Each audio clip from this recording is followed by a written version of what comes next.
Audio Jungle.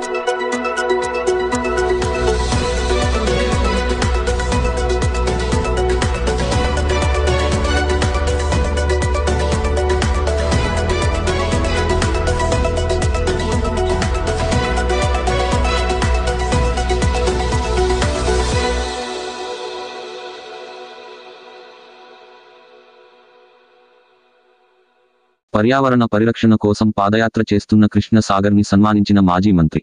సంఘీభావంగా మొక్క నాటిన నిరంజన్ రెడ్డి. వాతావరణ కాలుష్య నివారణకు సమాజంలో ఉన్న రుగ్మతలను మూఢనమ్మకాలు పారద్రోలాలని, జంతువులను ప్రేమించాలని అలంపూర్ నుండి హైదరాబాద్ వరకు పాదయాత్ర చేస్తున్న చీర్ల కృష్ణ సాగర్ని కొత్తూరు దగ్గర మాజీ మంత్రి నిరంజన్ రెడ్డి కలుసుకుని ఘనంగా సన్మానించారు. కృష్ణ సాగర్ పాదయాత్రకు సంఘీభావంగా రోడ్డు పక్కన ఒక మొక్క నాటారు. కృష్ణ సాగర్ పాదయాత్ర దిగ్విజయం కావాలని కోరారు.